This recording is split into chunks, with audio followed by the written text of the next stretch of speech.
আমি জাস্ট আমাদের যারা দেশবাসী আছেন তাদের কাছে দুই একটা কথা বলতে চাই। আমাদের যারা কোটা সংস্কার আন্দোলনের নেতা আছেন, যাদের কাছে আমরা প্রত্যেকে কৃতজ্ঞ, তাদের সাথে যোগাযোগ করার চেষ্টা করা হচ্ছে।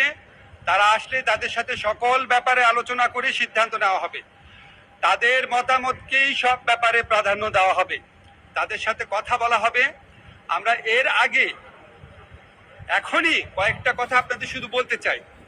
আমাদের এখানে এই আন্দোলনের সাথে সম্পৃক্ত ছেলেরা আছে, নেতারা আছে, বাকিরা যারা নাহিদ এবং সার্জিস আছে, আসিফ আছে, ওরা আসছে, আমরা যোগাযোগ করার চেষ্টা করছি।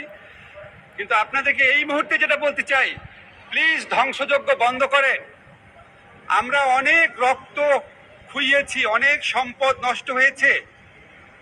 আপনারা প্লিজ লুটতরাজ, আক্রমণ, অগ্নিসংযোগ বন্ধ করেন। আমি বঙ্গভবনে আসার পথে আমি অনেক ফোন পেয়েছি, কান্না করছে এক মহিলা, কান্না করছে এক লোক। প্লিজ, যেই সমস্ত খারাপ কাজকে আমরা ঘৃণা করি সেগুলি নিজেরা কেউ করবেন না।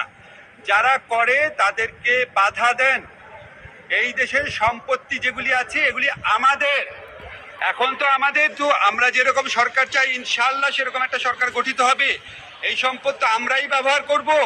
আজকে যে নাহিদ আছে, সার্জিস আছে বা আসিফ আছে, ওরাই তো এই সংসদ ভবনে বসবে এক সময়, ওরাই তো এই দেশটা চালাবে। আমরা আর কতদিন বাঁচবো? আপনারাই তো বাঁচবে। নতুন প্রজন্মে যারা আছেন সবার কাছে বলেন, আর রাষ্ট্রীয় সম্পত্তি ধ্বংস না। আরেকটা কথা আমি ব্যক্তিগতভাবে বলি, আমার উপর রাগ করবেন না। আমি জানি পুলিশ বাহিনীর কেউ কেউ বাড়াবাড়ি করেছে, কিন্তু আমি এরকম ফুটেজও দেখেছি যে পুলিশ বাহিনীর আহত একজন ছাত্রকে কাঁধে করে নিয়ে যাচ্ছে, শিশুর মতো করে নিয়ে যাচ্ছে। আজকে পুলিশের মধ্যে 10 জনের মধ্যে যদি একজন দোষী থাকে, 9 জনের উপর আপনাদের রাগ দেখায় না।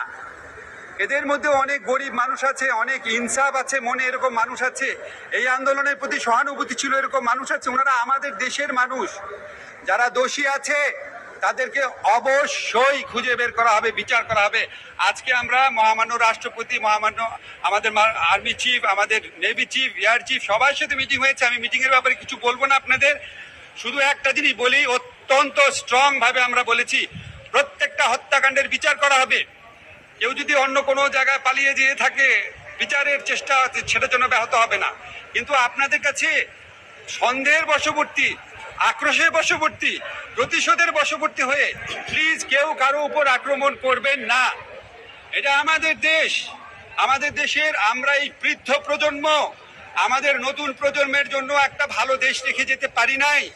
আমাদের নতুন প্রজন্ম কষ্ট করে এই সুযোগটা, এই সময়টা আমাদের জন্য আর্ন করেছে, এবং এই নতুন প্রজন্মের এই আর্নিংটাকে অনেক সময় বিপ্লব বেহাত হয়ে যায়, অনেক ভালো কিছু বেহাত হয়ে যায়। এই ধ্বংসযজ্ঞ, লুটতরাজ, হানাহানি করে যেন কেউ নষ্ট করতে না পারে। আপনারা অগ্নিসংযোগ, হত্যাকাণ্ড, লুটিং, একজন আরেকজনকে আক্রমণ, প্রতিশোধমূলক আক্রমণ, হিংসাত্মক অবস্থা বন্ধ করেন। সব কিছুর বিচার করা হবে। আমরা এখন ওয়েট করব।